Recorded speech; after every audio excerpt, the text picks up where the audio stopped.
are listening to the North Carolina Food and Beverage Podcast. Thank you for downloading and subscribing. Coming to you virtually live from high atop the historic Raleigh building in beautiful downtown Raleigh. Our featured spirit of the week is Pine Top Distillery of Raleigh, inside the Beltline. We're a team of self-taught distillers using our shared backgrounds in engineering, biochemistry, finance, and marketing to bring Raleigh its first true grain-to-glass distillery, producing unaged bourbon-style moonshine and citrus-infused gin.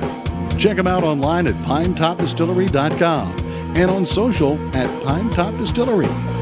Brought to you by Key City Spirits, brand ambassadors providing North Carolina distilleries with marketing, design, and social media services. KeyCitySpirits.com. And now, the misfits in the dish pit, the faces of the front.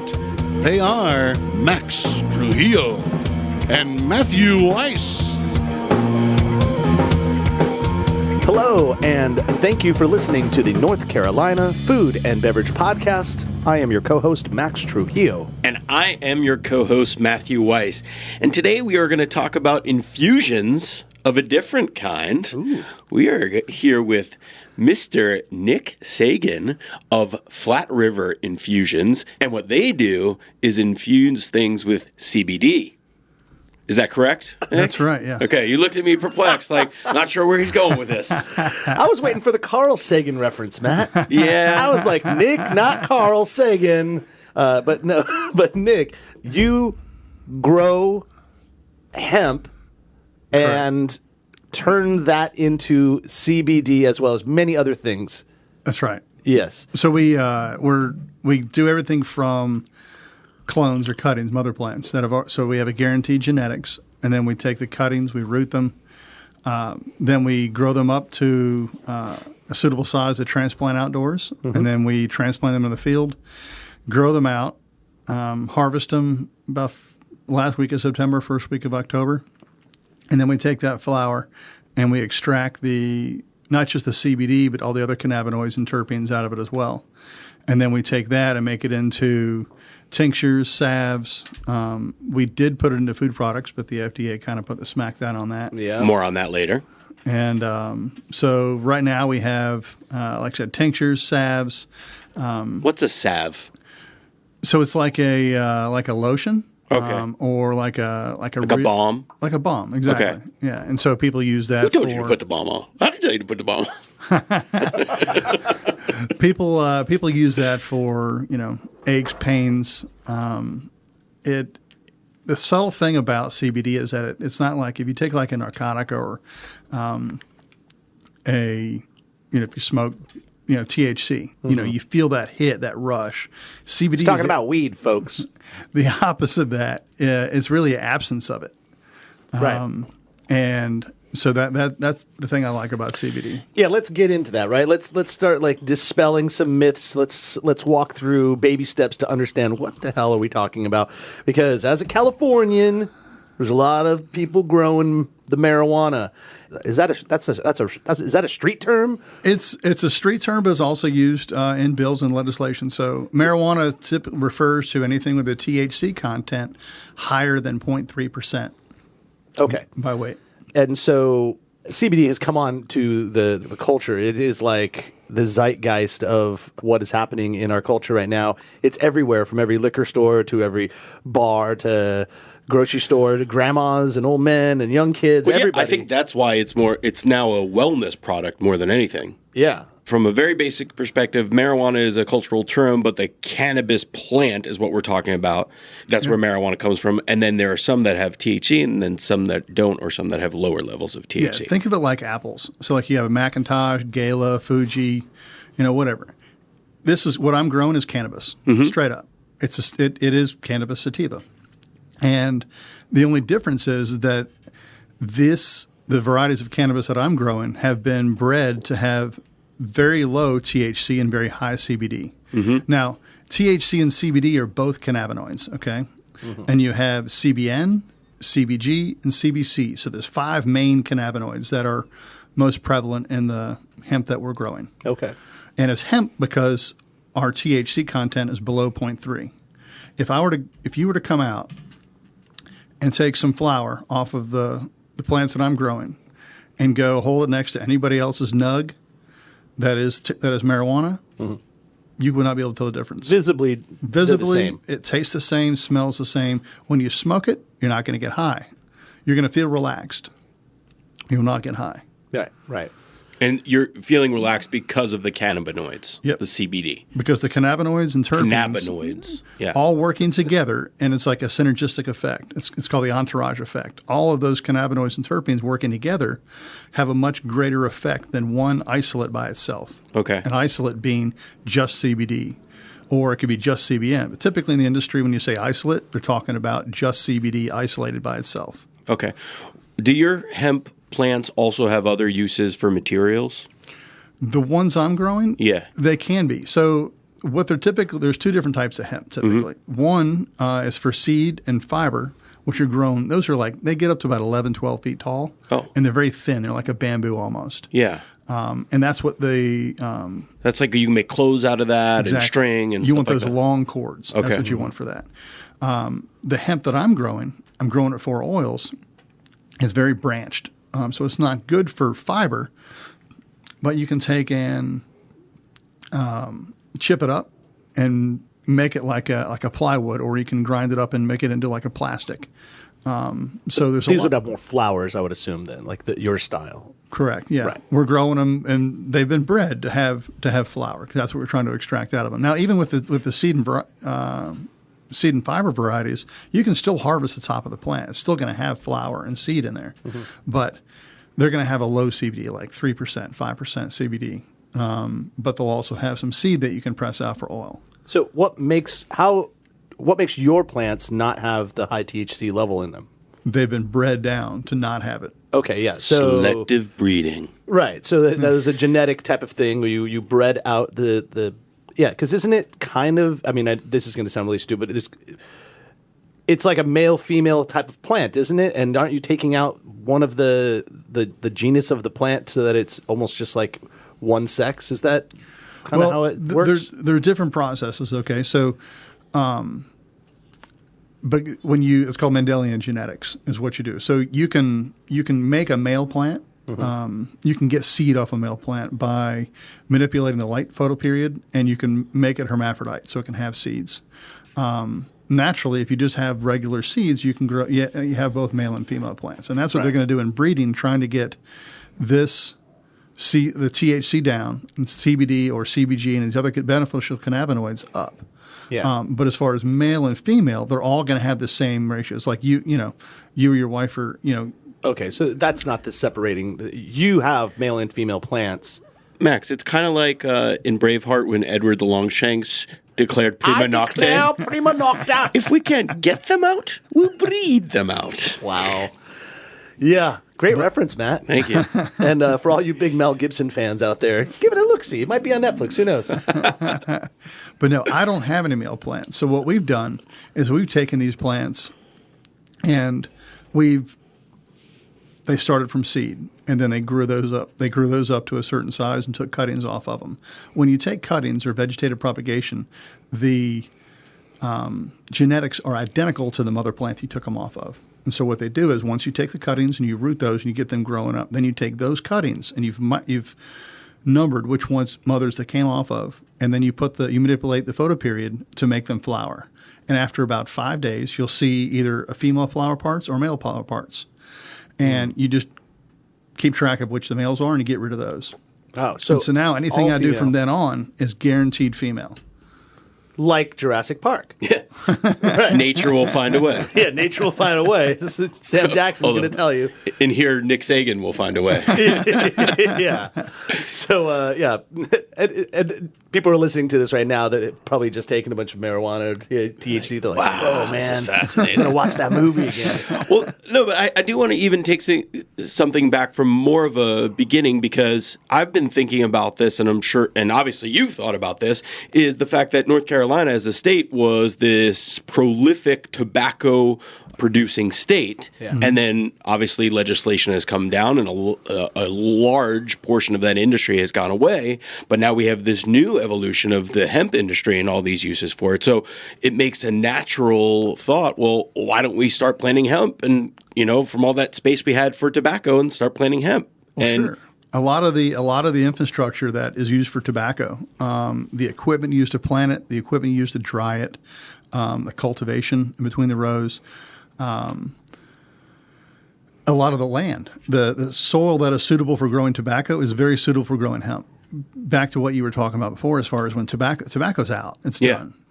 The nail's in the coffin. It's just being shoveled dirt on top of it now. Yeah. And so you got all these old farmers, 80 plus years old is the average age, in North Carolina for these farmers. Now you have this new influx of younger generation that would have never got into farming tobacco. But now hemp is attractive. It's very profitable, or it can be. You can also lose a lot of money in it too. But this allows a younger generation and gives them incentive to come back onto the farm and get these farmers back in production again. And that's and the thing is with hemp, right, and for the oil, you don't have to do massive quantities of it to be profitable, to make a living. You can make a very good living off just a couple acres if you do it right.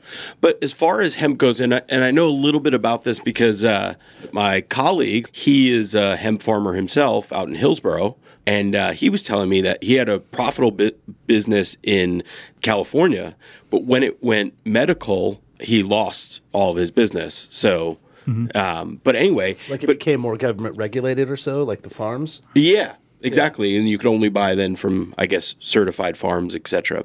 Either way, now he's recreating a business out here, but he was telling me that the way North Carolina does it, if you want to start a hemp farm, you need to grow another product for 2 years, I think, successfully. Is For that 1 year. For 1 year. You have to have, it's called a Schedule F, which is a proof of income from a farming commodity. And it doesn't have to be anything like, very you could buy some chicken, sell some eggs. Okay. File He's for actually Schedule doing F. lavender. He's growing lavender Sure, first. lavender's great. Yeah. In fact, Janine Davis up in the Mountain Horticulture Research Station worked with my father actually on growing medicinal herbs, and they had all kinds of programs she helped to help him get. That's how we got a drying barn up there by growing some medicinal herbs up there. But lavender. And anything else, anything. You grow some chicken, buy some chicken, sell some eggs, grow some ornamental plants, sell them. And you just need to do that for 1 year. For 1 year. And then you can plant hemp or plant cannabis. Well, that allows you to apply for an application. Okay. And then it'll cost you, I think, $250 to apply. Then once you apply, then at $250 you pay for the application, and then they'll notify you. Usually they're having meetings about every once every other month. And they'll go through and they'll announce, who's approved. And right now, it's more or less a rubber stamp. As long as you meet all the criteria and your Schedule F, they're letting people in. Okay. Well, let's talk about your facility and what you're doing, Flat River Infusions. For one, whereabouts are you based? So the farm is based out of Hurdle Mills, North Carolina, which is about 20 minutes north of Hillsborough. Okay. Kind of heading up to Virginia, getting Correct. close. Yeah, we're about maybe 30 minutes from Danville, Virginia. Okay. And Don't drive through Creedmoor, by the way. I'm boycotting driving through Creedmoor. They have a 20-mile-an-hour speed limit, and I got a ticket one time for going 30 miles. 30 miles an hour, I got a speeding ticket. Can you believe take it? 10 over. 10 miles over speed Wow. limit in a 20-mile-an-hour zone in Creedmoor. Don't go there, everybody. What's the saying? At 9 you're fine. Over 9 you're mine. Yeah, I was his. That's the I think it mentality applies, of the trooper. But anyhow, so you're up there north of Hillsborough. That's where your farm is located. And then you obviously have your facility, your lab, and that's separate. That's in a different area. That's correct, yeah. They're actually two different companies. Okay. On the cultivation side, I've got three other partners actually. And that company is called Old Belt Hemp. And we propagated the plants, we sold them to other farmers, and then we planted them out ourselves. Oh, okay. And then now we're growing them out, keeping fertilized, doing tissue samples, keeping the weeds down, and getting ready to harvest towards the end of September, early October. Yeah, what is the growing phase of hemp from seed to It's very similar to tobacco, in that if you're going to start from seed, you would actually start them in probably April. Okay. But you're going to plant outdoors from May to October. Okay. Or you're going to plant from May to, say, mid to late July. You'll plant outdoors, but you're going to harvest in October. So you get one harvest a year. Outdoors, correct. Outdoor. Right. So indoors you can get 2. You can get You can get as many as you want. You can manipulate the photo period to get. You can have crops coming off every month if you want. Right. But the problem you run into in the summertime with growing in greenhouses is high humidity, high heat. The challenge of keeping that down with that high humidity and high heat, you've got to space your plants out more, so that you don't have the different fungus and everything else that's going to come in there and attack them. Okay. And by spacing those out, you've limited your return back on. So it's a challenge, a real challenge to grow in a greenhouse in the summertime. But spring, winter, fall, it's golden. Gotcha. So how much of your business is grown outside versus inside? The only thing we do indoors is we'll grow the mother plants up. So I'll get some genetics in, say, November, December, and then I'll pot those up into 3-gallon or 7-gallon containers, and then we'll grow those mother plants up so that in March I can start taking cuttings off of them. And then when I take the cuttings, it takes about anyway 4 to 6 weeks to finish those off, and then they're ready to go outdoors. And you graft those onto existing vines or plants in the field? Well, we just take a cutting and then we'll put it into a rooting hormone. You can buy synthetic hormones, or you can make your own. We made our own out of willow bark, honey, and aloe. To be certified organic, you can't use anything synthetic. So that was our option. It takes longer to get them to root, but that's how we get them to root. There's no grafting. Yeah. We could graft, I guess, but it roots so readily, there's no reason to graft. Somebody was telling me that you actually don't need a lot of room to grow hemp, like relative to tobacco farming, though. That's the one difference. Do you need a lot less room for the plants? It depends on the variety you're growing. So like anything else, you got to look at mature size of this plant, So like, for instance, a variety called Box, BAOX, it's going to get large, maybe 8 foot by 8 foot if you plant it out in May. Whereas a variety like, say, cherry citrus is only going to get maybe 4 feet by 4 feet. So you got to look at the variety you're growing and look at your spacing and how you want to. Okay, well, that's still either way. That still sounds like you do need a fair amount of space to grow. You do, yeah.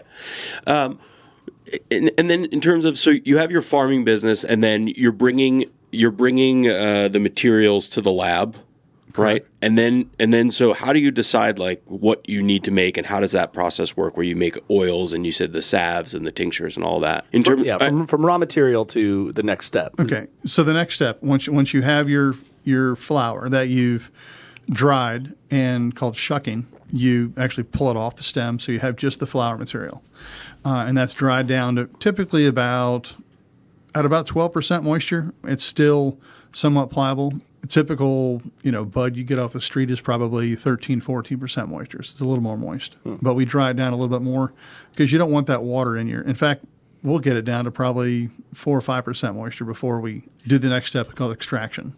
We use an ethanol, 200 proof FCC or food grade ethanol, and we wash the flower. So you know how cannabis is sticky?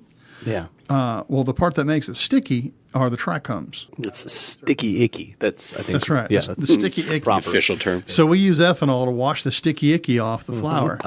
And once we do that, then we use a filter to separate the cellulose, the flower material, from what is now the extract. And we'll repeat that process a couple times because you don't get it all the first time. And then we will take that and we do a process called winterization. And if you think of, how you make a pot roast? Yeah. And then you put it in the fridge, all that fat solidifies and go at the top. We do the same thing with the extract, except the fat settles to the bottom. Okay, because it's an oil, so it's like the oil to the water or oil to the liquor in the sense. The ethanol, it's not going to combine; it's going to separate. So then it makes it easier for you to kind of skim off or just remove in that regard. Yeah. So then now you have oils. Now you've removed oils from the plant, and then now you have basically almost like your base ingredient to then do whatever the heck you want at that point, right? Correct. You can put them in these little vials that you've brought here today. We're we're Matt and I both just induced ourselves right now. We don't even know what we just took. We could be really high right now. I'm kidding. No, that's Obviously. but so you put, this is 5 milligrams of CBD per serving. I'm sorry. So yeah, a little vial here, and what's going to happen to me after I just did what I just did? I ingested 5 milligrams of your oil. Okay, so there's different vehicles for delivery into your body, okay? The quickest being smoking the flower. That'll typically hit you within about a minute to 2 minutes. If you take those tinctures and you put it underneath your tongue, hold it there for about 10, 15 seconds, it'll take about 20 to 30 minutes to get into your system. If you put it in your mouth and just swallow it down, it'll usually take about an hour and a half to 2 hours because you got to go through your small intestine. Right. Well, the effects that what I take it for, anxiety and sleep. So if stuff goes sideways at work and I just can't let it go and it's really just affecting my day, I'll take a couple droppers and it just mellows me out. Yeah. And I can let it go. How have we come to get this knowledge? Like, where's the research that you're basing your stuff off of for that? So a lot of it, there are some clinical trials. In fact, there's one in particular that was done by University of Jerusalem in 2015 that proved that all the cannabinoids and terpenes working together are much more effective at reducing inflammation than just CBD by itself. Right. Then there's this oil that we just took has cannabinoids and the terpenes. Yep, it has CBD, CBG, CBN, CBC, all the terpenes. The terpenes have medicinal effect as well. Terpenes are what gives everything the aroma or flavor or smell. Yeah, there's a lot of terpenes in wine, like wines like Sauvignon Blanc, for example, and Cabernet Franc, actually. Sure. Yeah. And that that typical that marijuana smell, that piney. I mean, you smell that. There are medicinal benefits to that as well. And so, but the research, the great thing about this 2018 Farm Bill that passed last year is that it decriminalized industrial hemp. It separated hemp from marijuana. Okay. So that allows research by universities and independent companies without having to jump through all these different hoops because it was a Schedule I drug before. And so now in the next 12 to 18 months, it's going to be really interesting to see what studies and what trials are coming out with. And I feel they're going to really advance our cause into the medicinal benefits of hemp, and cannabis. Right, because getting into those benefits, and then I want to get into how it is now kind of regulated more as a drug or as medicine, because the benefits you've talked about for anxiety. I know, I've been told that even it can help digestion or just help. Like, I had a lot of enchiladas last night and a bunch of beers while we finished our fantasy football draft, and woke up with a horrible sour stomach. And this is already making me feel a little bit better. Maybe it's just taking my anxiety of my stomach away. But either way, it's kind of chilled out. Obviously, if somebody ever smoked marijuana, cigarettes or so, that calms you down, that mellows you out, that just kind of makes you feel euphoria for a bit. But that's kind of like a mental high. But the way it's been explained to me before is that CBD in ways is more like a body high. That's right. And you're taking all the mental side away so that you can actually function in the day but still receive the benefits of what the cannabis could give to your body. Sure. That makes sense. And it does it by ingesting it. You can actually take in more of the CBD and other cannabinoids than you can by just smoking it, so that you're limited by how much can you smoke. Right. Whereas this is concentrated in oil, you can get a lot more into your system. Now, how does that work with the oils when you smoke them in like a pen form? Because now you're doing both, right? You're smoking, but it's in the oil. Vaping it, yeah. So again, how you took it in through your lungs, versus taking it and letting it go through your liver. It's just a different So vehicle. it's the same regarding, right? Like if you vape smoked it as opposed to rolled it up into a pipe or a cigarette and smoked it, that's the same effect. Correct. And but then if you digest it or ingest it, then that's going to be kind of it'll take a little bit longer in your system, but it also will last longer in your system, and you can take more of it. That's correct. So wait, if you took the flour that you have from the plant, skip the whole processing step and just grind it up and put it in rolling papers, you would get the same exact effect? Yep. Interesting. Yeah, and you can buy those. I mean, in shops, they sell just the buds, and you can do whatever you want with them. There was a big stink about that a couple weeks ago. In fact, the local law enforcement, or not local, but at the SBI level, wanted to put a ban on smokable flower. Right, because it's kind of hard. I mean, because how do you if tell really the difference? Had pot and a cop saw you with it, you're like, no, man, this is CBD. It's like, prove it. I don't know. You prove it. You smoke it. Right. How could you prove it? I mean, people have pens with THC in them, or CBD, or just tobacco in them. How does anyone know? So that was their argument. It's like it takes away their probable cause for search and seizure was their biggest argument. Yeah. So they walk up to a car and they smell it, and that gives them probable cause to search the car and find the 5 kilos in the trunk of cocaine. Yeah. And right. So what our approach to it was, okay, well, we'll treat it like an open container. You can't smoke it in your car. You can't smoke it walking down the street. And they were like, okay, well, what about hotels? And then we're like, well, you can't smoke it in hotels either, so that's a non-issue. And they're like, well, what about houses? I'm like, well, where are you going to consume it if you can't consume it in your house? Right. And it was a back and forth. And finally, at the kind of 11th hour before they were going to pass this bill, they said, okay, we'll look at a ban in December 2020 so that they can give us time to make these machines or testing devices affordable for all the police to have them in the car so they can test it on site. But still, it would be if you smoke it in your car, they're going to treat it like a misdemeanor. It'd be like a traffic ticket. It'd still give them probable cause because you're not supposed to have it in your car, smoke it in your car. But it'd give you like a $10 ticket. If you had CBD oil in your smoking your car? If you were smoking cannabis of any kind in your car, that would be it would be against the law. But they are coming out with technology where they're going to be able to test any flower and see if it has THC in it, or the THC levels.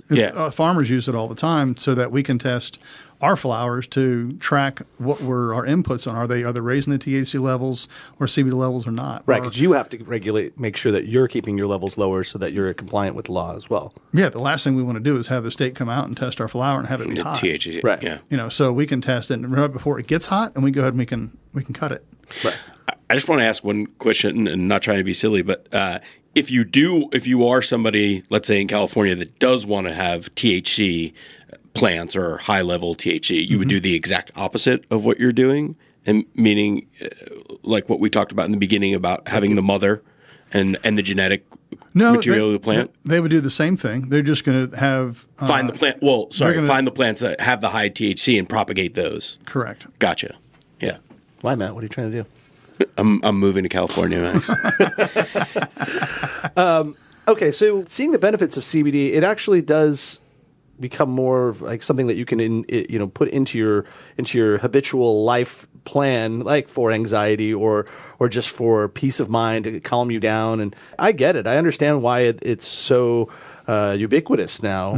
And we were trying to put it in food. We were trying to put it in the baked goods and all that. But now we can't do that. Is that right? Because now the law's changed and it's now being regulated as the same as the way we would regulate, say, aspirin or ibuprofen. That's right. So back in, I want to say 2017, GW Pharmaceuticals came out with a drug called Epidiolex. Epidiolex is the first drug made from cannabis and they use it to treat certain type of epilepsy in children. And because they went through all the FDA and actually became registered as a drug, I can't take the CBD that I extract out of hemp and put that into a food product, because that would be the equivalent of, say, me taking Xanax and putting it into my peanut butter and selling it. You just can't do it.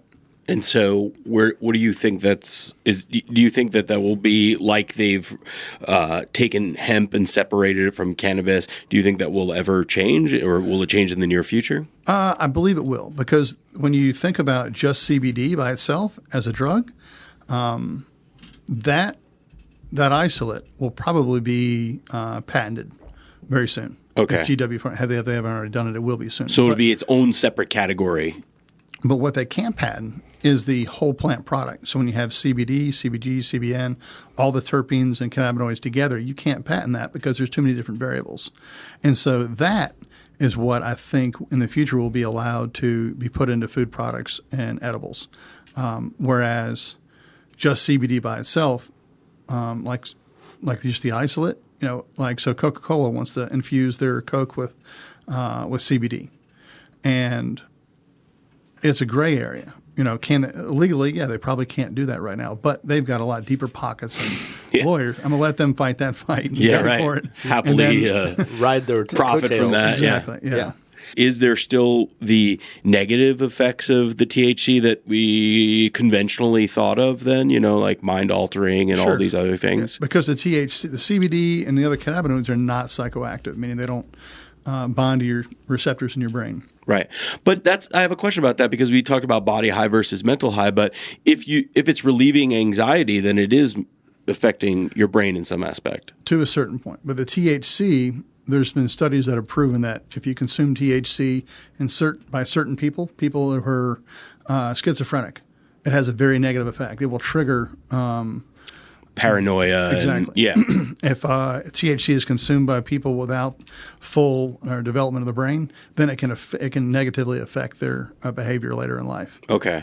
THC, there's not enough studies to be done on it. Okay.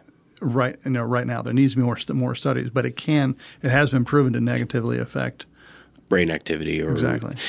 Why do you think we don't have enough studies on these things? It's funny that we've been smoking pot in the United States for hundreds of years, and no one knows shit about it. And we all pretend like we know, or we think we know, but there's not enough research on it. Well, it was a Schedule I drug. So in order to do the research and have possession of this Schedule I drug and do the research, it was very, very difficult. All kinds of hoops to jump through. It was the same.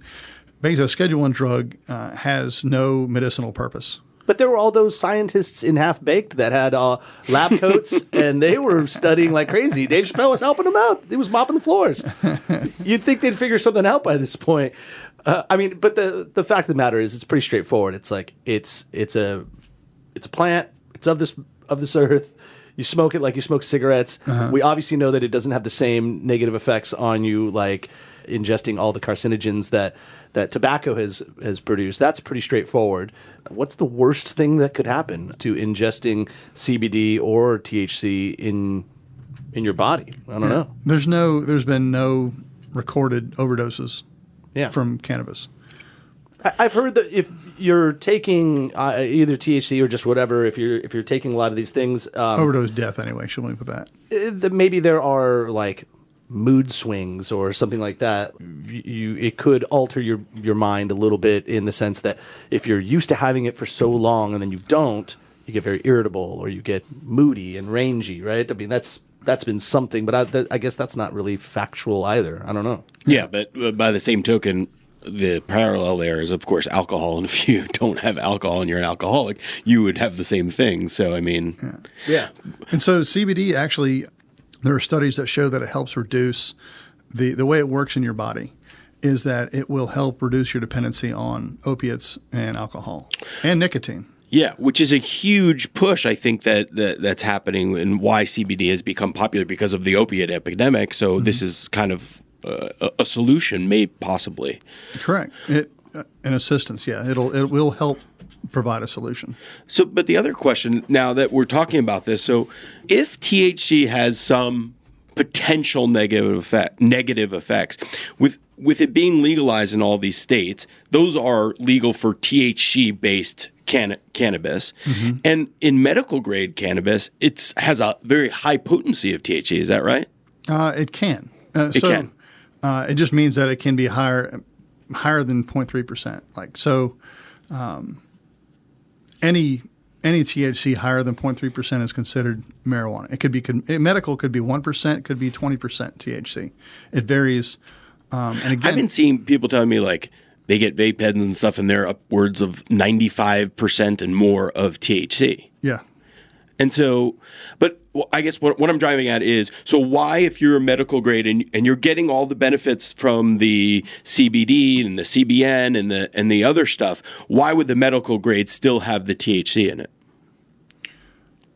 That's what defines it as marijuana, as because THC does have beneficial medical effects.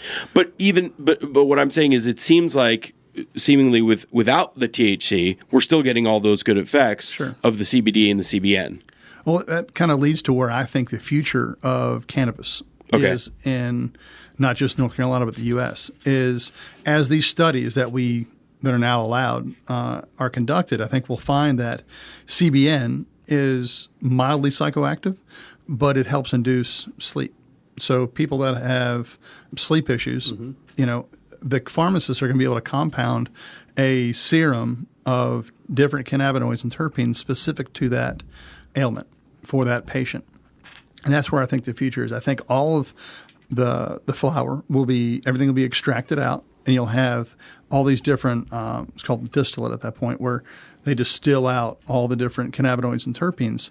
And then the pharmacist or doctor will prescribe, okay, you've got this issue. You need to have this amount of CBN, this amount of CBC, this amount of CBG, and they will prescribe something for that specific patient. That's where I think the future is. And so the THC will be completely separate and just be for recreational purposes? No, it can be used for medicinal purposes as well. If there's certain applications that pharmacist or doctor will find for the THC part of the equation, so to speak. That's okay, right. That makes sense. Yeah, if you're my doctor or my pharmacist and I'm saying, man, I'm having a hard time going to sleep or I'm anxious, whatever, it's like I could prescribe you this. That's happening in Colorado and in California and Vermont and many states. I mean, that it is being prescribed as a medicine to help you. Yeah. Now, but I don't think they've dialed it in as much as you're talking about in the future. That's what's coming. This specific symptom or ailment, this strand of cannabis will help that. That's why that 2018 Farm Bill was so important, because now it allows that research to be started. And what we're going to see in the next 5 to 10 years, really, THC, I think, honestly, will be pushed to the wayside. I think CBD, all the other cannabinoids will overtake THC, in my opinion. Just pause for a second because we're way overdue on this, but something else that people like to prescribe for your specific dinners is wine. And our sponsor of this wonderful podcast is Triangle Wine Company, and they have 4 locations where you can get all your wine needs. Probably one day they'll have some CBD oils too. I'm not sure. We'll see. They could. I mean, they could. I suppose you could buy it in retail at most places. I don't know if they're doing it yet, but I wonder if there's any. We'll have to ask you if there's any conflict of interest if you have it in a same shop where alcohol is sold. Neither here nor there. If you want to get wine and other aperitif, digestives, go to trianglewineco.com. You can look online, or you can go to visit their 4 locations: one in Morrisville, Southern Pines, Cary, and Holly Springs. Baby, that's right. You said, Nick, at the beginning about your plants. All of your plants are sativa origin, and I know a little bit about the old marijuana, and I used to know that there's sativa was like the brand, the style that kind of keeps you up and keeps you going, and then there's indica, which I always referenced that it was the couch. That was the one that puts you down to sleep and maybe chilled you out. That was just like the real stupid street term of me knowing anything about pot. So all of your plants are sativa. What is the reason for that? Why do you not have indica? And would you use indica for a different purpose? So all the plants that I have been bred and crossbred with sativa. And there's 3 main, you have sativa, you have indica, and you have ruderalis. And those are the 3 main cannabis strains that are being bred with to produce these low THC, high CBD strains. So when I say sativa, there could be some indica in there as well. Okay. I'm not a breeder, so I didn't research, too far into what the genetics were. Just that I can look at it and see in 3 or 4 different generations that they've stabilized, that the CBD and THC content, or CBD is high, THC is steadily below 0.3%. And then you have CBN, all the other cannabinoids. You look at that, and as long as you see a stability, then that genetics is probably okay to go with. So that's an old wives' tale that we've been told about the sativa being sort of the equivalent of an upper and the indica being a downer. If you think about it, like back in the day before, back when our parents probably were smoking marijuana, if they were. Come on, Rita. I don't know with that security clearance. It was a lot lower potency. Okay, so sativa, you go back and I guess back in time, Well, no, it's been said that people always say, oh, back in my day or in Woodstock or in the 60s, when they were smoking a joint, the THC levels were like slim to none compared to what we have today. Correct. So look at that, and if you look at the other cannabinoids, so in an indica, you may have higher amounts of CBN, which are going to induce sleep. Ah, okay. And sativa, you may have higher amounts of, it's really So there's a little crapshoot. truth to that. Yeah. There is some, yes. Yeah. But now you get to the point where everything's being cross-pollinated. And it's so hyper-focused, right? Yeah, there's so much a higher. I mean, now you have strains that have like upwards of 25, 28, even I've heard 30% of THC, but there's another major problem For a point of reference, what was like the old Mexican shale getting from probably in the 60s? 3 or 4%. 3 or 4%. So yeah. now we're like 10 times more at that point. Sorry, And that's Pops. just, your that's weed just in the sucks. flower. Now that we talked about earlier with the vape pens and the extract that's now 90% THC. I mean, Yeah. it's It's hyper concentrated. Yeah. Yeah, that's what's so wild too. And it's like maybe because it's so easily accessible now, and maybe it's like the natural progression of society just saying, "Oh, just use this stuff." That's the way it works. To just use another movie reference, was it Analyze This, when he's like, when Billy Crystal's having his flashbacks of what he would actually say to his patients, and he's like, just smoke a joint and do it already, like to a couple that he's counseling with. But so yeah, I mean, obviously we have a more casual approach to marijuana THC in this day and age, and rightly so. What do you see? So you said about really getting specific, but so to your business, does that mean what's the future for your business? Does that mean eventually North Carolina will make us a medical marijuana state, and then you will be able to sell to pharmacies or big pharma companies to then propagate your oils and extracts? What's your future business? What's it look like in 5 years down the road? So in 5 years, I think we will see medical marijuana in North Carolina. Okay. And you have an inside track to this. You're not just like speaking. I mean, you obviously follow this very closely. I do, and I've got, I'm on a couple different task force and boards and stuff like that. So the thing is in this day and age, I don't think there's a single person that doesn't know somebody who's been sick with cancer or any autoimmune disease and has not seen how cannabis has positively helped them. Mm-hmm. And so that's the biggest, I guess, feather in the cap for it being legalized medicinally, is because. Well, I think that and the opiate epidemic, which you touched on earlier. So there's no way that regardless of what political party you're in favor of, everybody knows somebody who's been helped by cannabis. So even if they're, you got these diehard conservatives that are stuck in the mud and still believing all cannabis is evil, you know what? I mean, they're either they can't look at their sister, aunt, mother, whatever, and seeing them actually improve their health conditions using cannabis. It's just irrefutable, and it's anecdotal, but right now, as before the studies can come in, it's really irrefutable. Well, and it's a generational thing too, right? Because we all make references as to like the pot growing generation was like established at the Woodstock era, right? Well, those people that were 20 then are what, 70 now? Mm-hmm. So they're the people that perhaps might be putting laws through and all that. And so if that's what your reality was and your normal, then it doesn't feel odd to just regulate and approve all THC and CBD graded things, because you yourself had a firsthand experience in working it. So somebody said to me in a parallel, I was talking to a young woman who's African American, and she said, yeah, racism, we just got to wait for all the old people to die because the younger generations just don't think that way anymore. I went, that's an interesting kind of morbid thought, but yeah, you're like, yeah, I guess if you just kind of wait it out a little bit, then changes just happen. They do. Right? Reefer Madness came out in the 50s, right? And it like told everybody that everyone was going to get like hallucinate and go crazy and kill people. It's like it was just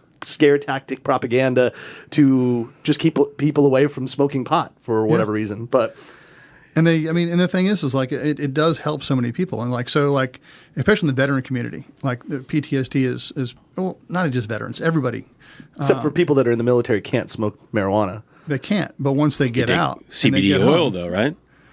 I mean, that would be an interesting thing if the U.S. Army would get behind something like that as a. And they're looking at doing it in the VA. And it's not, Keely, Max's butler, who is currently in the Army, is shaking her head no, that it's not. It ain't gonna happen.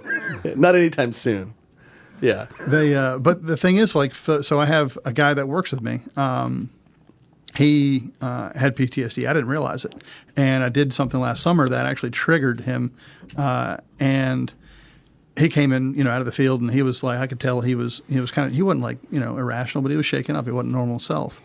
He didn't even eat his lunch. He just put it back on the grill and walked back out. And I was like, shit. So I went and grabbed a CBD cigarette out of the stuff that we're extracting, and I grabbed some of that 1,000 milligram tincture, and had him take like 3 or 4 droppers of the tincture, and we sat there and smoked that CBD cigarette while we talked about, what his other triggers were, and and we talked about how it works in his body. And after about probably 20, 25 minutes, it was remarkable because I could see all the anxiety totally left his face. Damn, Dr. Feelgood. And so I was like, I said, how do you feel right now? And he was shocked. He was like, Nick, honestly, he's like, this happened on a Friday. He's like, it would be Sunday before I'm back to normal again. Wow. He's like, at best, maybe, a day or two. But this is in 25 minutes.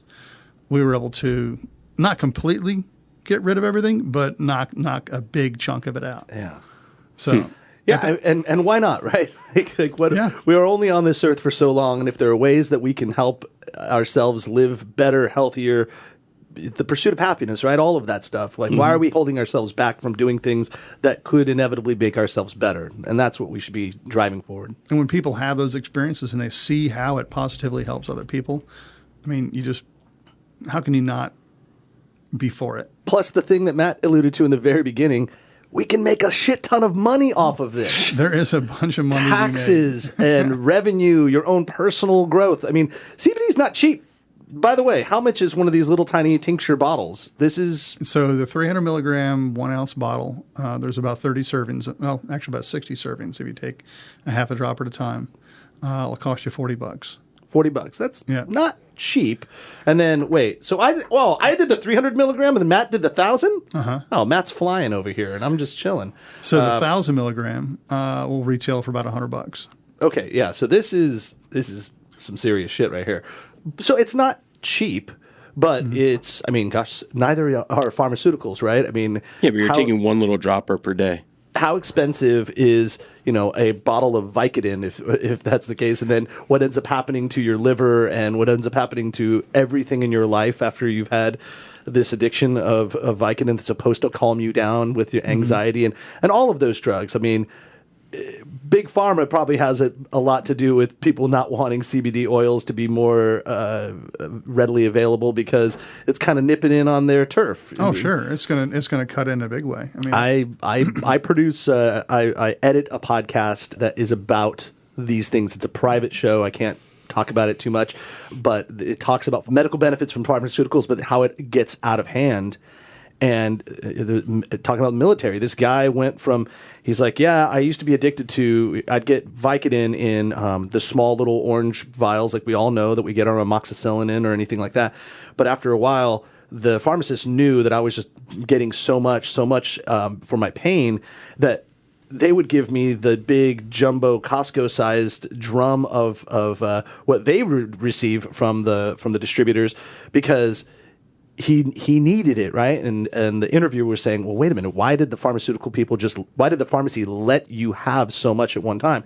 He's like, because I'm a veteran and I fought for our country, and everyone just looks at it like, whatever we can do to make his life feel better, give it to him. Meanwhile, we're killing him because he is like going into rage and his body's not getting better and it's getting worse. He talked about all these horrible stories of how he treated his wife and his kids. He ended his relationship with his family or his wife because of all of this, and he finally turned his life around. It's a good story in the end. But it was destroying him. And for what? For some crap that we make in a facility that we sell way too much of and we make too much money on. to ruin somebody's life. It's like just smoke pot and you'll be better. But there's no clinical trials that show that, so they couldn't do that. So I mean, and it does. It ruins people's lives. I mean, I've seen it.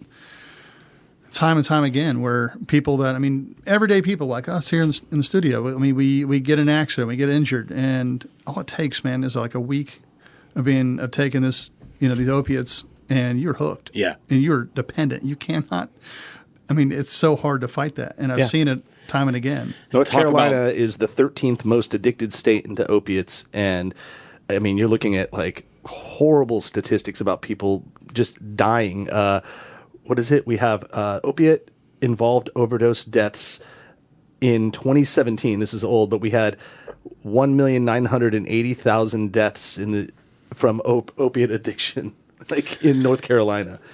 Yeah, and not to be confused with number one, which is West Virginia, where they had 4.9 million deaths. Mm-hmm. Like, check out Buncombe County. I mean, down towards Wilmington is. I mean, if you look at that, and you look at all these other cities that are around military bases, it's remarkable. It's crazy. I just there's so many benefits as we talk about the opiate epidemic, and then the finances. I mean, and you have to look no further than Colorado. Colorado basically fixed their budget by legalizing marijuana and cannabis. Sure. I mean, just poured money into their state. So California's still a shithole right now, but they're getting better. Well, all California needs to do is just put up toll roads, man. I don't know why they never had toll roads, but that's a whole other conversation. We could go on and on. Yeah. But before we get out of here, Nick, is there anything we only know what we know? Is there anything that we should know about CBD or what you're doing for just the general public that we haven't discussed yet? All right. So if you're going to buy CBD, well, first of all, there's a couple different types. So you have a full spectrum, you have an isolate, and then you have what's considered like a broad spectrum. So a full spectrum has all the cannabinoids and terpenes that are in the flower in the same ratios. An isolate is where that CBD has been pulled out by itself. Now, stuff you're going to buy in a gas station, typically if it's really, really cheap, it's probably just isolate. And it's not going to work nearly as well because of the entourage effect as the full spectrum with all the other cannabinoids and terpenes. Voltron style. You need all of it to make it really make sense. But if you have a job in law enforcement or government or whatever, then a broad spectrum is what you're going to be looking for because that has no THC in it, but it still has all the other cannabinoids and terpenes in it. So that's important to look for a full spectrum or broad spectrum. Okay. So where are the best places to buy those then? Like, I know there's CBD stores now, but... Sure. CBD stores, you can buy them online. But what brings me to the next point is what you want to look for when you look at a product. Look for, it's called a COA, Certificate of Analysis. And it should show a lot number, a batch number, and it'll show what that product has in that product. That way, if you buy that sample and you go and you send it off for testing, and it doesn't have that, then you can hold their feet to the fire. If the company is not providing COAs, a lot of people don't just put them on the website. Yep. We're actually putting ours on the website, but we provided them upon request. But now the new labels were coming out. We're going to have a what's a QR like a QR code. QR code, and it'll be linked directly to the COA for that batch. Okay. So you want to make sure that there's a COAs available for the product in the batch that you have. Well, and obviously, shameless plug, but I mean, let's help you sell your products too. You're Flat River Infusions. You go to flatriverinfusions.com and you order online, and so people can order your products online, right? That's generally how you're selling your product. Is that right? I'm selling them online. We're selling them at other retail locations. Country Farm and Home in Pittsburgh. It used to be Pittsburgh Discount Drugs, but they're up in Hillsborough now. Okay. And there's a handful of other places you can buy them as well. And I white label a lot. So I'll sell my oil to other people that will put their label on it. Got it. Okay, so they're branding it their own style. Yeah, correct. That makes sense. Thank you for coming in and talking to us about this.